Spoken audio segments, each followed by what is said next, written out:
Mince leaf. Where do we even begin? I don't know. There's so much to talk about. Yeah, I definitely want to talk about a lot in regards to Luna 2. I want to preface this, by the way. My voice is like dead. It is disappearing as we speak. So for the people watching this, if I sound strained, that is why. There is one topic that I think a lot of people will be very interested to hear us discuss, and it's mainly just about Rerir. I'm ready. I'm on the Rerir section of my analysis too. Now, real quick, listen up. I'm here to share some forbidden knowledge with you. And that forbidden knowledge is Aniba, one of the safest and most secure ways to top up in Genshin or top up a friend. And that's because they're 100% compliant with all of Hoyoverse's rules when it comes to doing top ups. All you gotta do is click the link down below in the description, fill out your details, and you're done. But that's not all. The forbidden knowledge I was talking about is that Aniba offers cash back. So you see this little number down here? You make a purchase, you get that percentage back in cash on your Aniba account. And all you gotta do is go to your orders after making a purchase and hit the claim button. So say you've got $100 and 10% cash back, then you get $10 for free. It's an incredibly helpful system that follows all the rules. Aniba's incredibly safe and very trusted. And not only that, they help you out just by being fast and reliable as well. Now, this isn't only for Genshin, it's for a ton of other games as well. So if you want to save a bit of extra money, click on the link down in the description below and top up with Aniba today. Tell me about your thoughts about Rerir just during the entirety of the quest, I guess, from Act 1 all the way through to Act 4. He's probably one of my favorite villains in Genshin Impact. Yeah. He was very, very well done. His writing was really, really good. Like, I have zero complaints. And I'm kind of glad they sort of kind of drip marketed him, for lack of a better term. Yeah. Because I didn't want his story to be over. I think it'd be really corny. It would stink if they just ended his story right there.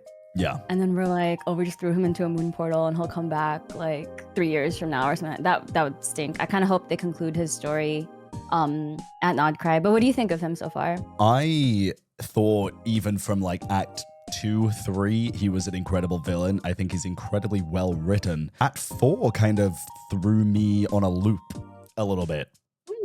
How so? We learn a lot about Rerir's backstory in general, about what kind of person he is, what he values, the lengths he's willing to go to gain what he wants, basically. And it kind of showed me that he is a incredibly selfish person.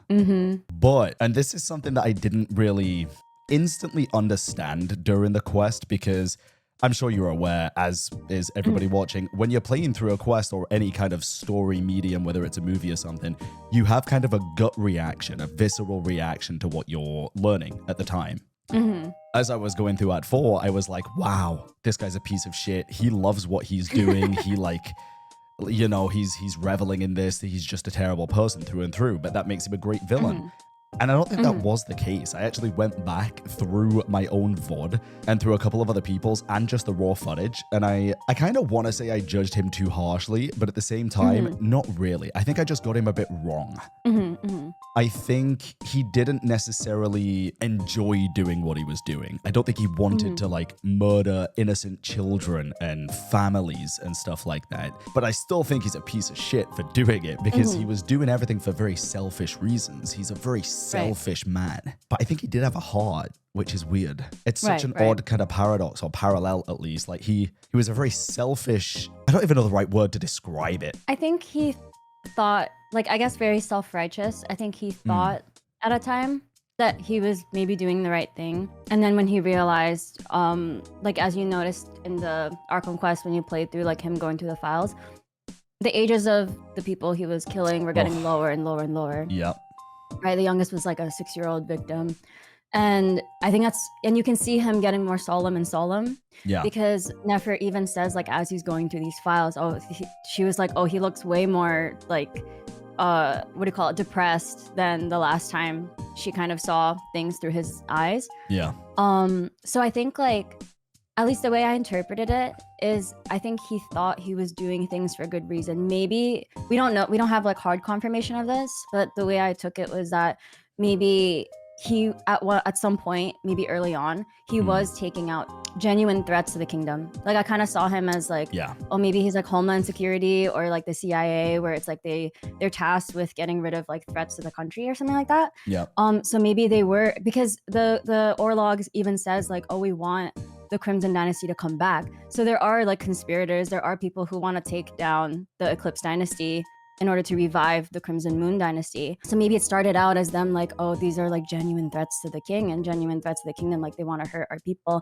And then, you know, he started to realize, wait a second, we're killing people that like literally had nothing to do with the original scheming, or they're not really threats to the country at all, you know? And he's even trying to justify like, wait, why did I even kill this person? Like I barely even knew like this person. I don't even remember killing this person.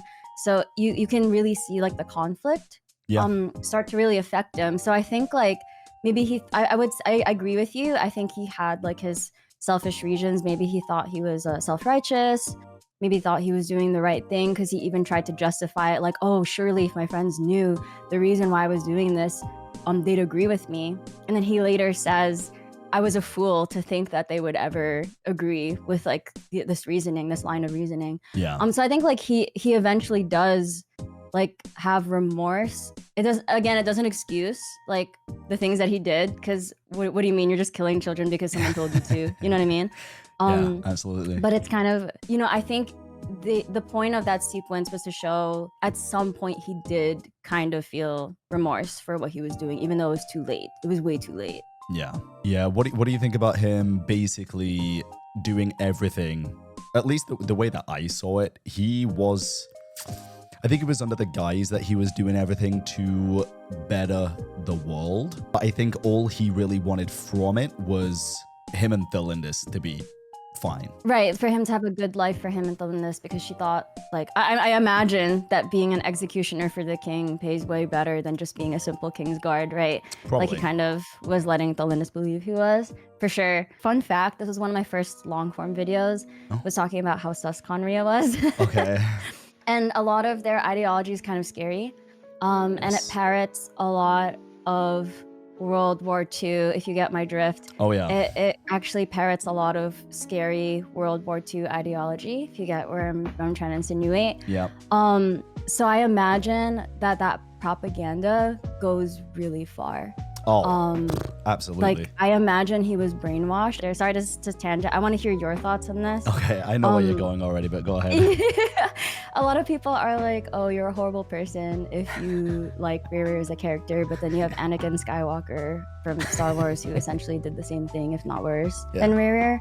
And he's like a beloved character. He's one of my favorite Star Wars characters. So it's just kind of like, ooh, how do you feel about that? I'm curious. Oh, I think it's fucking ridiculous, dude. I think it's I think any discussion where you're downplaying somebody's appreciation of a character because you don't agree with what that character's done is just bad. A character can be insanely well written and you can appreciate a really good villain without condoning their actions. What a ridiculous sentiment. Absolutely. My God, Daenerys Targaryen is one of my favorite characters in the entirety of Game of Thrones. Do I agree with what she did 90% of the time? No, dude. Like, come on. Jesus Christ. People need to learn critical thinking and nuance in these kind of analyses, I think, because they look at it through a black and white lens and it's never, or at least a lot of the time, it's just not black and white. What is a good story without a good villain? Yeah. Right? And in order to be a villain, they have to do some pretty morally bad things. I mean, I get there's like antagonists and there's, you know, people who are just against the protagonist. I'm not thinking in the case of, like, for example, Death Note, right? It's kind of flipped where obviously the main character who's the protagonist is doing morally questionable, if not terrible things. Yeah. But I just mean, like, what is a story without, like, if you're having a classical villain, what is a story without a villain doing villain things? You know what I mean? Sure. They're villain for a reason. And he's one of the 5 sinners for a reason. Speaking of sinners as well, and going back to what you said previously about him kind of being brainwashed and alluding to the, you know, very real world situations where very similar things have happened in the past. That is something that I feel like I didn't give enough attention to when I did play through the quest, because again, I was looking at it through a very instant lens, I guess, like what had just happened. I was trying to digest it while also giving like my instant reactions.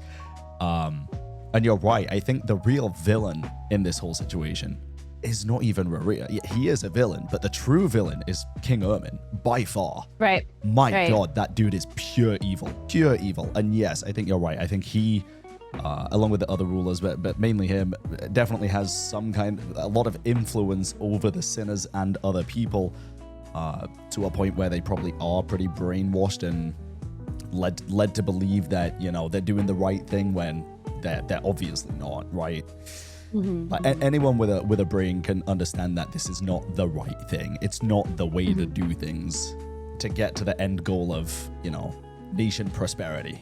Absolutely. Yeah, he's literally a tyrant. Yes. Yeah. My genuine thoughts on Rerir is he's a fantastically written villain. I don't like him, but I love his character. Right?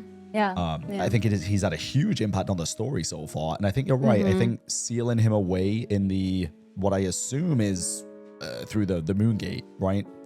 we have no idea where even it goes. No. I think that's a good way to kind of pause his story while not terminating it completely.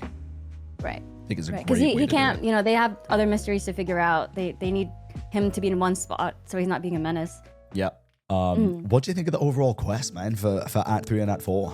It was phenomenal. I had high hopes after Act 1 and 2 because Act 1 and 2 was already really, really good. Yeah. And I'm pleasantly surprised how much better Acts 3 and 4 were in terms of pacing, in terms of like the story. Like, even though the quest itself was 3 or 4 hours long, there wasn't a point where I felt like, oh, I don't want to play this anymore. Like, oh, I kind of just want to skip the dialogue. Like, there was no point.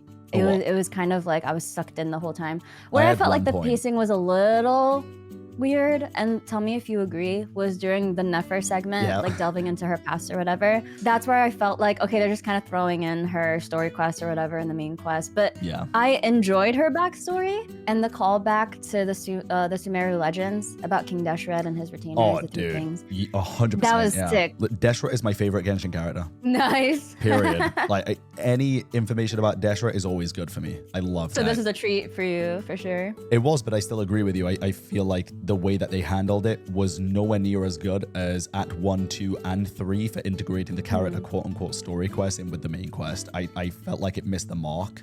But then when Rerir shows up in the end, it kind of tied it all back in again. It was a nice little breather, but I feel like it still could have been done better. I agree, because Flynn's and Llama's felt so natural. Yes.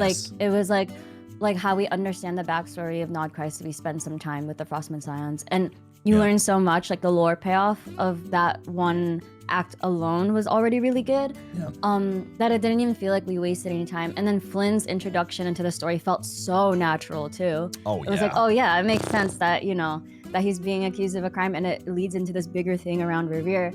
Like, it was so perfect. good. But I agree with you that with Nefer was a little, like, they missed the mark just ever so slightly with it. God, Flynn's introduction was so seamless. Oh, it was so good. If they could nail it like that every time, it'd be perfect. It's not the end of the world. It was a small, like, 45-minute segment of a 5-hour quest.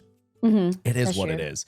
There was a couple of niche moments that I want to bring up and talk to you about before we get into kind of more general things. 2 very specific instances here, both round about the end of Act 4. First of all, let's go with in the tavern when we're catching up with everybody at the very, very end. Envisioning the scene. Yeah, envision the scene with me. We're sat there in the tavern with the whole gang. I'm next to Bainsliff, yeah. Yeah, exactly. And what happened was, we were talking to, I think, Varka, and we said, that mysterious helper, or whatever terminology they use, hasn't shown up yet. Alluding to Nicole with the big shield. I assume it's Nicole, right? I think it's a given at this point, especially after what I'm about to say. Everybody thought it was Nicole because of the golden light. I understand that. I also kind of just think it's Nicole at this point because we haven't seen them yet, and there's not that many other people it can be. But after they said that, the quest literally there ended off with the sound of a vase or something, like a pot smashing in another room. Yeah. Did you pick up on what that was? I thought, whoa. Okay, wait, a pot smashing or something in the room. I was thinking, like, because you know how Nicole usually talks to us through, like, a teacup? So I thought, like, are you insinuating that it's, like, the teacup breaking? Even better, man. Tell me. Do you remember the final act of Sumeru where we first heard Nicole and what that Wanderer's Quest, I think it was. Wait, there was something that broke in that scene, right? You sound lost and confused. The whole introduction to Nicole was the vase smashing on the ground and her saying, only trust what you see or something, or don't trust everything you see, That's something such like a that. Good catch. And as soon I as I didn't even heard caught it, that. I was like, oh my God, it's Nicole. Like, that's the subtle confirmation right there. Right. That's That's a good catch, yeah. Such a cool little detail that they added there. If it's even true, it could be something different, but there's no coincidences in Teyvat, as Zhongli says. No, I agree with you. I think it's Nicole, and I didn't even catch that a vase broke during the Sumeru Archon quest, like at the end of the interlude. I forgot that like a vase broke in that scene. I just remembered that she was talking to them. That's a good catch. Thank you. Yeah, if it wasn't already, like, I guess we had the hint because we saw like a gold shield form over Hisi Island when the Kuvaki cannon fired. Yeah. At the end of like Act 2, and then in the teaser for the Song of the Welcome Moon teaser, where we first like see her design, we see her like activate her angel wings and halo in front of Hisi Island. So it was like a subtle, it was more subtle, but I think like plus the thing that you brought up, it's like, oh yeah, it has to be her, no way. Yeah. The next thing that I want to bring up, this is something that I very recently learned within the past few hours. I just think it's so fucking cool. Genshin's way of telling a story across the passage of time and alluding to things years before they happen is, I genuinely think, unprecedented in live service games. Yeah, I agree. It's like a Kingdom Hearts level lore. Yes, it is. Kind of. I always refer to Kingdom Hearts when I'm talking about Genshin, especially because there's a lot of parallels too with You're like right. the light and dark and the 13 Organization 13. And the whole story being a game of chess, right? Same as Genshin. So we learned pretty recently, I don't know if you remember this, you probably do, the murals in Surumi Island showing like the three moons and the everything to do with that, right? Especially the building looking thing, not alluding to Celestia, but the dragon place in Natlan. Oh, yes. Yeah, the Can't world remember quest. the name, Yeah, but the yeah, floating thing on top. exactly. I have to see the word in order to be able to pronounce it. It's Tenno something, right? Something like that. Yeah, I can never remember, to be honest. I really can't. The world quest, but I forgot the name It's of like the place. Natlan, but the actual Yeah, name yeah, of the yeah. place is something The definitely actual stranger. floating thing above, yeah. Yes. At the very end of Act 4, we get to sit down, have a little tea party with Sandrone, who dropped one of the biggest lore bombs, or at least lore confirmations of the Narcissus and Kreutz Ordo, and her being that child in the photo, right? That everybody thought. I didn't think she was. For the longest time. I was like, nah, it's such a stretch. Oh, really? I thought it was the biggest stretch ever, man. But But she looks so similar to the child photo. yeah, but Genshin has like 7 character models. So it was That's fair, especially at that time. Like now, it seems like they're making Yeah. new models for NPCs, but you're right that at that time, For it's pretty on sure. brand. But I was like, yeah, it could just be anybody. Could be. But no. I'm surprised. Hands up. Yeah, I was totally Hands up wrong. caught. But it got me thinking. So I did a little bit of digging about the Narcissus and Kreutz Ordo itself and just how much lore was mentioned in that quest that will relate to what we're about to see in Nordcry. Yep. Because if there's one thing we know, it's that Genshin really like to allude to future story plot lines way earlier in the game. For example, like I said, the stuff that was revealed in Natlan was shown in Surumi Island, back in frickin' Inazuma. So I'm gonna send you a tweet real quick. This is insane, dude. Oh, with the moon. I saw this one with the moon and then the frost moon being the only one lit up. It's so crazy the That is lengths pretty that cool. they go to, like I say, way earlier on. But like, it makes sense, right, that the frost moon's the only remaining moon lying beyond the firmament. Yeah. It's the only one lit up. It makes me want to scour every corner of this goddamn game that we've already been through like 3 fucking times to find what the hell it is. Because it's like now, you know what I keep thinking now? Nicole came to our aid, right? If we're assuming it is Nicole with the golden shield, the golden light. Right. You know, when the Traveler in the past has used kind of golden powers and golden light, it's been in dire Yeah. moments of need, like at the end of the Liwa or Conquest, using the powers of light to quell the threat that Osile was And then Inazuma protruding. too. Then Inazuma, when we're on the verge of death, we see the golden light. It's happened a few more times. Could that just be Nicole too? Because it ain't the fucking Traveler.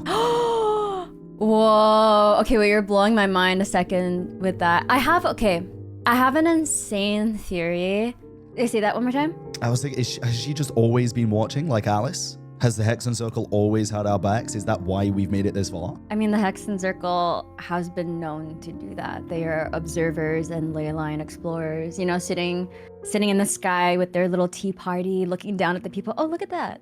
Yeah. You know? It's crazy. It is crazy. I have a really crazy Nicole theory. And again, I just want to say this is a theory. I'm not like too deep into the weeds of it. I am listening. But after Rhine got revealed to be one of the four shades or like merged with the four shades, I'm not leaving any stone unturned anymore. Okay. So I mentioned this in like the previous recap video I did. So I just want to hear like what your thoughts are, because this could be something interesting. You know how like they're painting Columbina to be like, oh, a reborn Frost Moon or something like that, Yeah. right? So what if like there's a chance the other moons were potentially reborn too? And the reason why I think that is because there's something up with Nicole, and I feel like I wouldn't be surprised if she's like one of the reborn moons, potentially the Eternal Moon, Arya, like a reborn Arya or something like that. And the reason is because like there was a passage in the Fractured Halo, which is Inefe's weapon, that kind of tipped me off a little bit. Okay. Not tipped me off, or just had me looking a little sus, you know? And the Pyro Sovereign tried to talk to the moon goddesses, and apparently like they didn't hear like his pleas or whatever, to call like his call towards them. And it's kind of interesting because each of the Moon Sisters take turns every 30 days ruling the skies. Like this is something we learned in it's the Moonlit Bamboo Forest. Like they each took turns. I didn't even know that. Yeah, so that means even though there's 3 moons in the sky, each goddess maybe takes turns like ruling or watching over Teyvat, right? And it's interesting that Columbina's eyes are closed, but she can see. It's interesting that Nicole is mute, but she can speak to us telepathically. So what if the goddess that the Pyro Sovereign tried to talk to was one that couldn't hear? And that's why like his pleas weren't heard, because at that time the goddess that was like watching over them was the one that couldn't hear. So I was like, it's interesting that they're each like missing a sense, but they almost have like a heightened version of that sense, if that makes sense. So it makes me think that like, and then they talked about like 3 different moon colors. They were like, oh, there's a golden moon, there's a silver moon, and then there's like the false moon or something like that, or like a red moon or something. There was a Natlan quest that like mentioned that kind of dialogue, and Nicole's light is gold. It is. So I'm like, oh, what if she's like supposed to be the reborn eternal moon, and that so happens to be the moon marrow that we're holding on to. So Traveler has to give it up at some point, right? So then my question is like, to who? Oh, that's a pretty sick theory, actually. Damn. I'm telling you, I'm leaving no stone unturned anymore. That is a pretty cool theory. Oh, I like So that. she's super mysterious. Yeah. She's a super mysterious character. And it would make sense. They have a shade, and then they have a moon goddess among their ranks, you know, in the Hexen Circle. So... Yes. So this is another kind of interesting topic that I wanted to bring up to you. I think we brought it up last time, but since then I've had more thoughts. The Shades kind of gaining alliances between different factions of Teyvat is a very interesting topic. Like we have Rhine obviously merging with a Shade that's already the Shades making a pact with a Hexen Circle member, right? Jesus. Sorry, you guys, that wasn't my voice, that was my mic breaking. I guess that'd be a very similar thing, though, if a Shade was to go for another Hexen Circle member with Nicole. But I was thinking, who do you think Asmodee's new master is? Ooh. Wow, I got blindsided by this question. Yeah. Because I'm going to be honest with you, at this point in time, I even don't know. Because it depends. It all depends on who we think Asmodee is, right? So it's like there are there's like 3 really popular Paimon theories, as you probably know exactly what I'm about to say. It's like either she's the reborn primordial one or a lesser form of it, either she's like a moon goddess, or either she's Asmodee in like a different form, right? So then it's like this new master could be either Traveler or someone else completely that like we don't know who it is, or it could be a character that we already met them, but we have no idea like how the Shade of Space and this character even came to be, right? Yeah. So it's kind of like, I'm gonna be honest with you, I don't know. Because I'm not even sure myself who I can't even agree on a theory. Like I can't Me either. even commit to who I even think Asmodee is, Yeah, right? Me either. Like who she could even be right now in Teyvat. I like to try and convince myself that Asmodee is not Paimon because it would be the most boring option available. Yeah. I think it would just be the most obvious, especially considering when we went into at the end of Natlan, when we went into the memory, yeah. Yeah, and Paimon wasn't there, or was she there? I can't actually remember. I think she was. She wasn't there. Oh, but, she was. But you know who was there? Yeah, the fucking portals. Yeah. Yeah, that's why I'm like, that's sus. Bit interesting. I think we're gonna see more of Asmodee during Nodcry. I think that's why she showed up at the end of Natlan. Typically, again, they like to foreshadow what we're going to see in the previous nation at the end. Right. Especially in summer events. And we did, honestly, lore-wise, I don't think we really got too much from the summer event for Natlan, did we? I don't remember. I guess because they were making Millie Astro Wonderland. Also true. I have 2 thoughts in my head if it's not the Traveler being the new master. My first thought is Columbina. Because I think it'd be really freaking cool for a Shade to have ties with the Fatui Harbingers, and I do think she will end up probably going back to the Fatui Harbingers. And even if not, I like to think, and this might sound absolutely crazy, I mentioned this before, I'm going to keep mentioning it because I think I just love this theory. I think the area that we saw all the Shades having the discussion is inside of, or on the surface of, but probably inside of one of the moons, probably the Frost Moon, right? Because we heard time and time again at this point that the real Frost Moon lies beyond the firmament, beyond the full sky, and Right. normal people's gaze cannot reach that far. It just can't. And then in that scene as well, we see Piero looking up towards Celestia, but I think it's a red herring because on the way down to Piero, it goes from the Shades through the red false firmament. We can actually see that it goes from beyond the firmament. Oh, really? Like when you slow it down? Yeah, That's if you go back and cool. watch it and slow it down, it literally That's goes pretty sick. through the false firmament, through what looks like the wishing screen, into Teyvat, down Sheesh. to Piero. I think he's looking directly at the Frost Moon, at the Shades. I like to That's think cool. if there's anywhere or anyone that Asmodee, the only missing Shade would be, it would be trying to maybe help Columbina regain her prologue, right? And be able to take her somehow back to her moon. I like that theory, but I also kind of just want, for some reason, I want Asmodee to work with the Saritsa. I mean, if you're waging a war against the Celestia and the Shade, there's a Shade that essentially betrayed the other Shades and has a new master, you'd think, your inclination would be to think that she's gonna work against Celestia, right? Exactly. If she left their ranks. Yeah. We actually, I see it. speaking of the Saritsa, we actually had a little bit of lore in this latest quest, and I forget exactly where it was. You might remember. You have a much better memory than I do for this kind of stuff. Oh gosh, is it Hymns of the Far North? No, it was during the actual quest itself. Oh, during the quest? Okay. And it was talking about how, so apparently, if I remember correctly, if someone gets sent through a moon gate, their body ends up in like pieces, fractured. Like what happened to Rerir, right? Exactly. Now, the other thing that I was thinking is, and again with the Shades, the Saritsa, all that jazz, do we think that possibly that happened to the third Descender and that's how they ended up making the Gnosis of the remains? Yes, I agree with you. Ooh. Because if you, oh gosh, I'm pronouncing this wrong, but it's like, if you read Hymns of the Far North, it says that Saaralainen, who's the third Descender, Yep. went through the gate of Poyola, I think is how I said Pajola, but then people corrected me. I think it's Poyola, which is fine. I'm okay being corrected with like pronunciation. But I think it's like Poyola. I think I don't want to mess it up.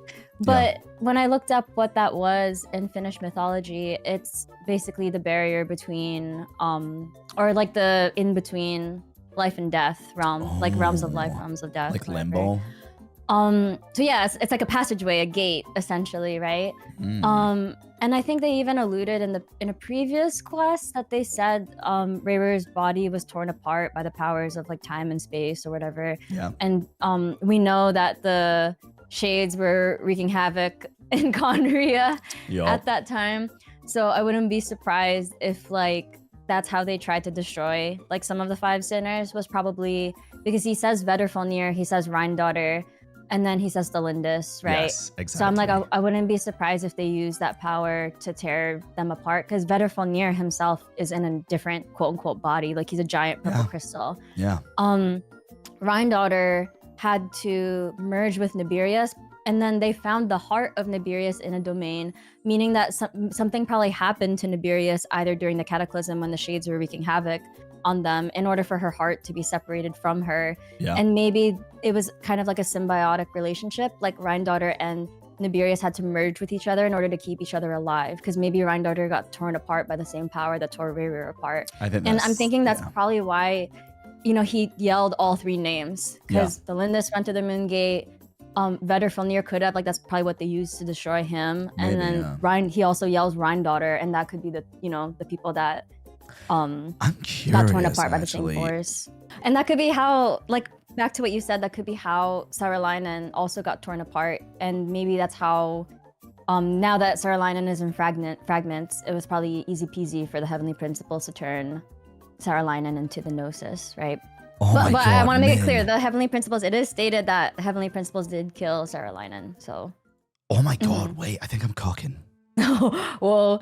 Holy shit, wait. What is he cooking? I just want to point out some little bits of information here, because we don't really know pretty much anything about this scene, realistically, and what it's all about. But I always said the same thing, that this purple crystal... Oh, the one that drops down? That comes back up very much looks like, or it could be the Vedderfolnir thing. However, what I just noticed is, this could be the sun. It could also represent the visionary, right? Because it's an eye.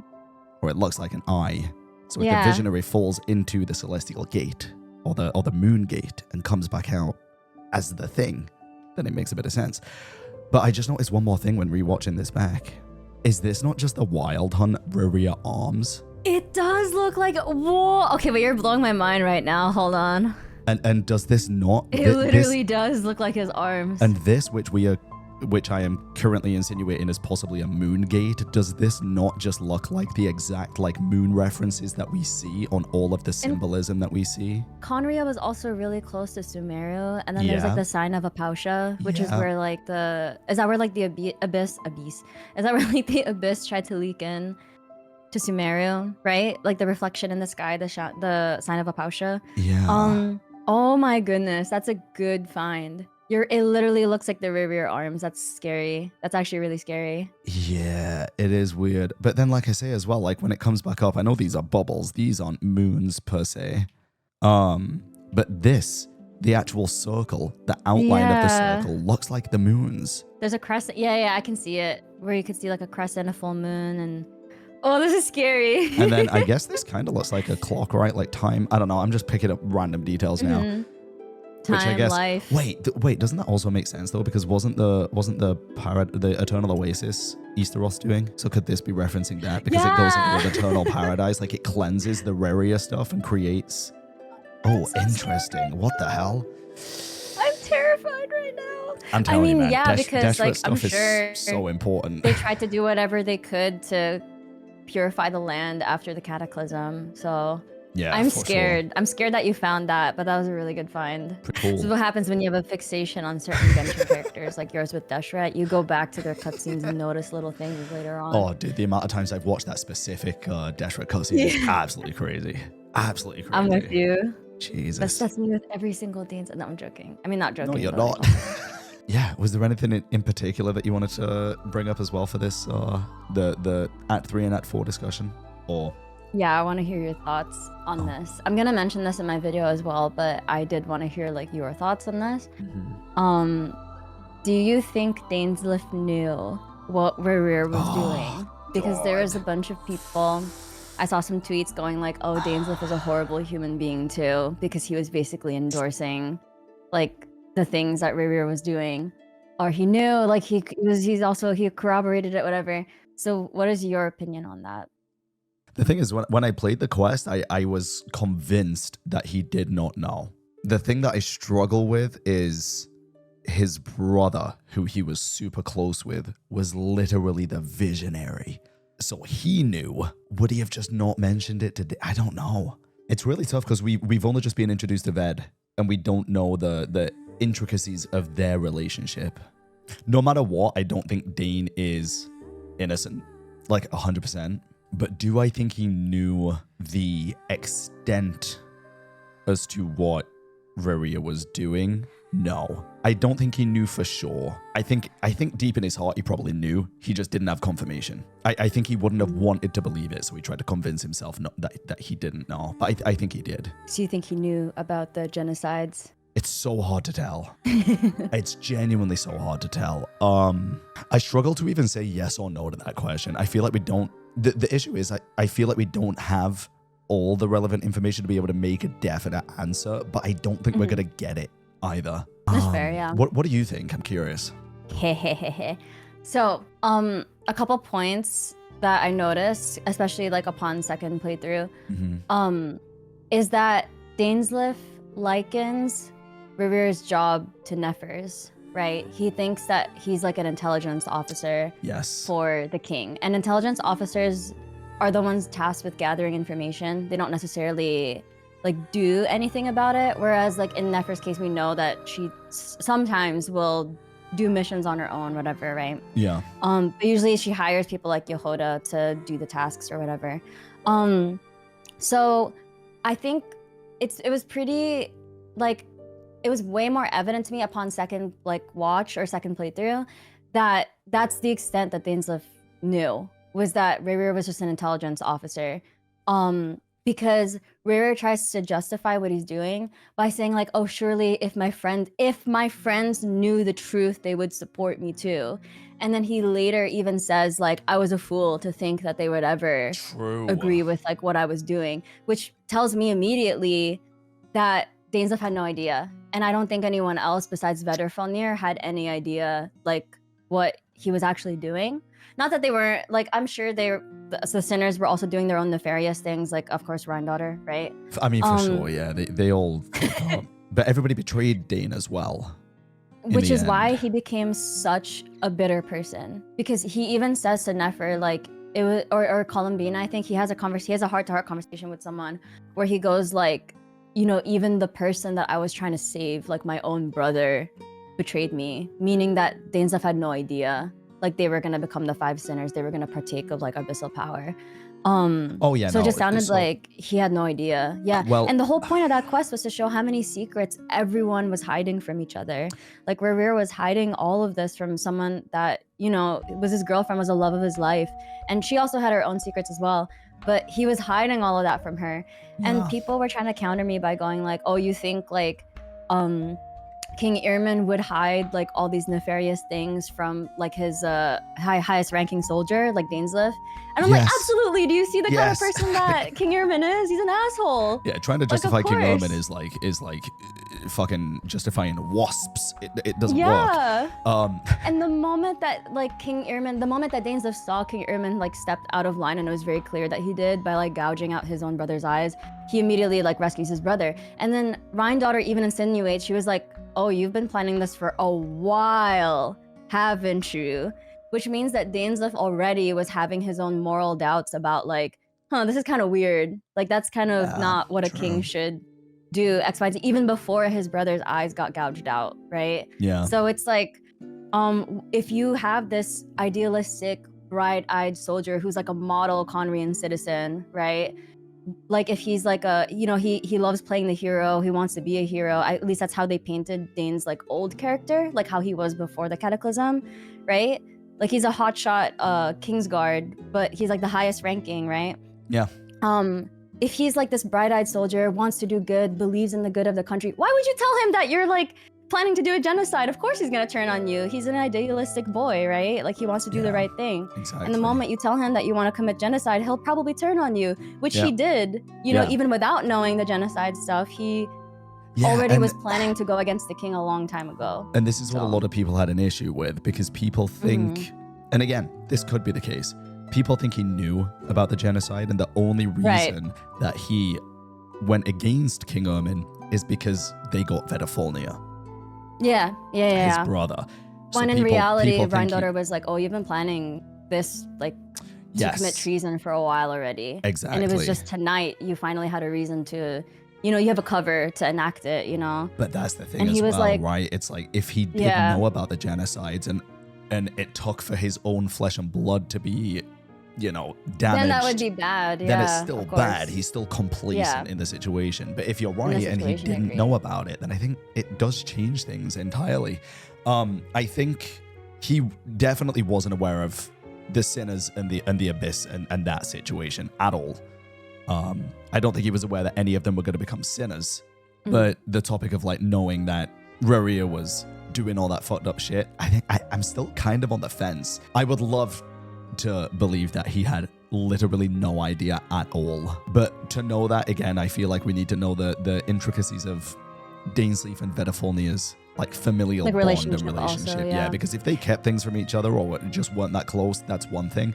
But if they were like, you know, blood brothers, thick as thieves, told each other everything, there's no way Vedafalnia didn't know, because he can see everything. Past, present, future. Yeah. Yeah. And it's also, I think the reason, I want to make it clear, I'm okay with Dainsleif having a dark backstory. Oh, for sure. I'm actually like, I love that kind of stuff. Like, you know, not that I love like dark things, but I'm just saying, like, I just think it makes a character more interesting. It makes them, it's like, ooh, you know, like what, but it's just, Hoyo has a way of writing certain arcs for characters, and they follow a lot of like mythical arcs or a lot of like, you know, those big epic stories. It's like, a person has a certain role and they usually go by that role, right? Yeah.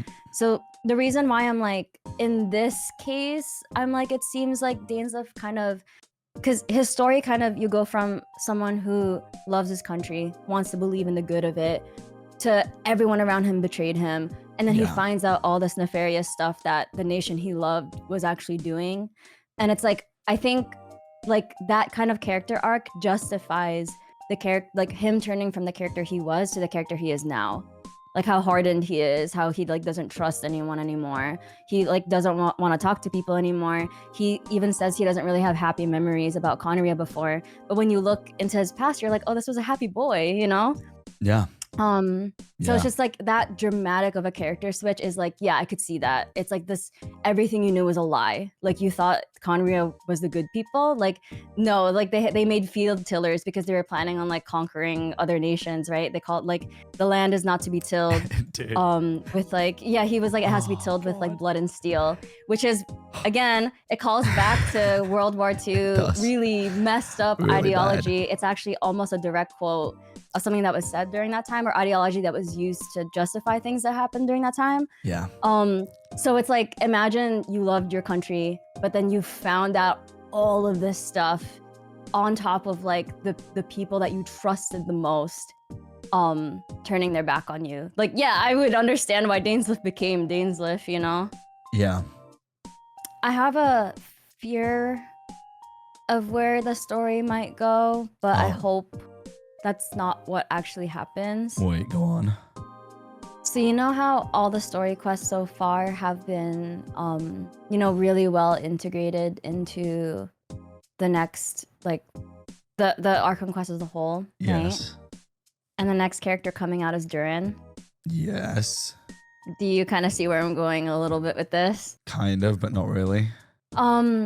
I kind of hope they don't use the Durin route to redeem Rerir. I think if he had like a full circle moment where it was like an Anakin Skywalker, Darth Vader back to Anakin Skywalker thing, it would kind of sit a little better for the story. But if they do it such that like, oh, they observed Durin and how like Durin was able to kind of sort of escape his fate. This could go either way. Like either they apply this to Child, who we know has like connections with the third descender. Yeah.